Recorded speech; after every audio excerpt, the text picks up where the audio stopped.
ರಾಜ್ಯದಲ್ಲಿ ಎಸ್ಐಆರ್ ಜಾರಿಯಾದರೆ ಬಿಜೆಪಿಯ ಆ ಶಾಸಕರಿಗೂ ಕೂಡ ಸೋಲು ಫಿಕ್ಸ್. ಎಸ್ಐಆರ್ ಗುಮ್ಮ ಕಾಂಗ್ರೆಸ್ಸಿಗರನ್ನ ಮಾತ್ರವಲ್ಲ ಬಿಜೆಪಿ ಎಂಎಲ್ಎಗಳಿಗೂ ಕೂಡ ಕಾಡ್ತಾ ಇದೆ. ಇದು ಅಶ್ವವೇಗ ನ್ಯೂಸ್ನ ಬಿಗ್ಗೆಸ್ಟ್ ಪೊಲಿಟಿಕಲ್ ಎಕ್ಸ್ಕ್ಲೂಸಿವ್ ಆದಂತಹ ಸ್ಟೋರಿ.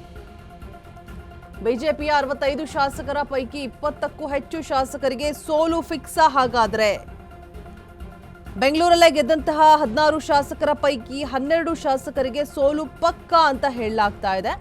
ಯಾರ್ಯಾರು ಸೋಲಬಹುದು ಕೆಲವೇ ಕ್ಷಣಗಳಲ್ಲಿ ಅನಾವರಣ ಆಗುತ್ತೆ. ಇದು ನಿಮ್ಮ ಅಶ್ವವೇಗ ನ್ಯೂಸ್ನ ಪೊಲಿಟಿಕಲ್ ಬಿಗ್ ಎಕ್ಸ್ಕ್ಲೂಸಿವ್ ಆದಂತಹ ಸ್ಟೋರಿ. ಯಾರ್ಯಾರು ಸೋಲಬಹುದು, ಯಾರ್ಯಾರು ಗೆಲ್ಲಬಹುದು, ಯಾವ ಲಿಸ್ಟ್ನಲ್ಲಿ ಯಾರಿದ್ದಾರೆ, ಕೆಲವೇ ಕ್ಷಣಗಳಲ್ಲಿ ಕಂಪ್ಲೀಟ್ ಆದಂತಹ ಮಾಹಿತಿ ನಿಮ್ಮ ಮುಂದೆ ಅನಾವರಣ ಆಗಲಿದೆ. ಎಸ್ಐಆರ್ ಗುಮ್ಮ ಈಗ ಕಾಂಗ್ರೆಸ್ಸಿಗರನ್ನ ಮಾತ್ರ ಅಲ್ಲ, ಬಿಜೆಪಿ ಎಂಎಲ್ಎಗಳಿಗೂ ಕೂಡ ಕಾಡ್ತಾ ಇದೆ.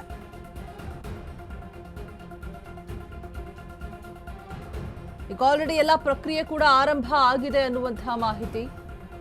65 ಶಾಸಕರ ಪೈಕಿ 20ಕ್ಕೂ ಹೆಚ್ಚು ಶಾಸಕರಿಗೆ ಸೋಲು ಫಿಕ್ಸ್ ಅಂತ ಹೇಳಲಾಗ್ತಾ ಇದೆ ಕೂಡ. ಸೊ ಬೆಂಗಳೂರಲ್ಲೇ ಗೆದ್ದಂತಹ 16 ಶಾಸಕರ ಪೈಕಿ 12 ಶಾಸಕರಿಗೆ ಸೋಲು ಪಕ್ಕಾನ. ಹಾಗಾದ್ರೆ ಯಾರ್ಯಾರು ಸೋಲಬಹುದು, ಯಾರೆಲ್ಲ ಲಿಸ್ಟ್ ನಲ್ಲಿ ಇದ್ದಾರೆ, ಏನು ಕೆಲವೇ ಕ್ಷಣಗಳಲ್ಲಿ ನಿಮ್ಮ ಮುಂದೆ ಕಂಪ್ಲೀಟ್ ಆದಂತಹ ಮಾಹಿತಿ ಅನಾವರಣ ಆಗಲಿದೆ. ರಾಜ್ಯದಲ್ಲಿ ಈಗ ಆಲ್ರೆಡಿ ಎಸ್ಐಆರ್ ಪ್ರಕ್ರಿಯೆ ಶುರುವಾಗಿದೆ. ಎಸ್ಐಆರ್ನಿಂದ ಅಂದಾಜು 1 ಕೋಟಿ ಮತದಾರರು ಔಟ್ ಆಗ್ತಾರೆ ಅನ್ನುವಂತಹ ಮಾಹಿತಿ ಕೂಡ ಇರುವಂಥದ್ದು. ಕೇವಲ ಬೆಂಗಳೂರಲ್ಲಿಯೇ 30 ಲಕ್ಷ ಮತಗಳಿಗೆ ಕೋಕನ್ನು ನೀಡಲಾಗಿದೆ. ಇದು ಪೂರ್ಣಗೊಂಡ್ರೆ ಬಿಜೆಪಿಯ ಆ ಶಾಸಕರಿಗೂ ಕೂಡ ಸಂಕಷ್ಟ ಅಂತ ಹೇಳಲಾಗ್ತಾ ಇರುವಂಥದ್ದು. ಎಸ್ಐಆರ್ನಿಂದ ಕನಿಷ್ಠ ಬಿಜೆಪಿಯ 20 ಶಾಸಕರಿಗೆ ಸೋಲುವಂತಹ ಭೀತಿ ಕೂಡ ಇದೆ ಅನ್ನುವಂತಹ ಮಾಹಿತಿ ಇರುವಂಥದ್ದು. ಜೊತೆಗೆ 2028ರ ಚುನಾವಣೆಯಲ್ಲಿ ಕನಿಷ್ಠ 30 ಸ್ಥಾನಗಳಿಗೆ ಬಿಜೆಪಿ ಏಟನ್ನು ಕೊಡಬಹುದು. ಬಿಜೆಪಿಯಿಂದ 2028ರ ಚುನಾವಣೆಗೆ ಗ್ರೌಂಡ್ ವರ್ಕ್ ಕೂಡ ಶುರು ಆಗಿದೆ ಈಗ ಆಲ್ರೆಡಿ. ಸೊ ಇದೇ ರೀಸನ್ನಿಂದಾಗಿ ಇಂದು ರಾಷ್ಟ್ರೀಯ ಅಧ್ಯಕ್ಷ ನಬೀನ್ ನೇತೃತ್ವದಲ್ಲಿ ಸಭೆ ಕೂಡ ಆಯೋಜನೆ ಮಾಡಲಾಗಿದೆ.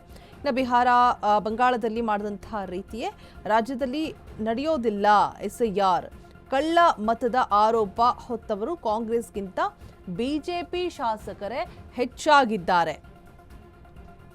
ಇದೀಗ ಎಸ್ಐಆರ್ ಭೀತಿಯಲ್ಲಿ ಬಿಜೆಪಿ ಕೂಡ ಇರುವಂಥದ್ದು.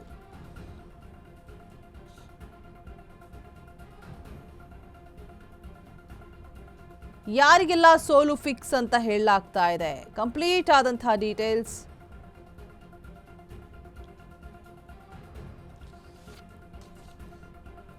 ರಾಜ್ಯ ಇದೀಗ ಆಲ್ರೆಡಿ ಎಸ್ಐಆರ್ ಪ್ರಕ್ರಿಯೆ ರಾಜ್ಯದಲ್ಲಿ ಶುರುವಾಗಿರುವಂಥದ್ದು. ಎಸ್ಐಆರ್ನಿಂದ ಅಂದಾಜು 1 ಕೋಟಿ ಮತದಾರರು ಔಟ್ ಆಗ್ತಾರ. ಹಾಗಾದರೆ ಕನಿಷ್ಠ ಬಿಜೆಪಿ 20 ಶಾಸಕರಿಗೆ ಸೋಲುವಂತಹ ಭೀತಿ ಎದುರಾಗ್ತಾ ಇದೆ.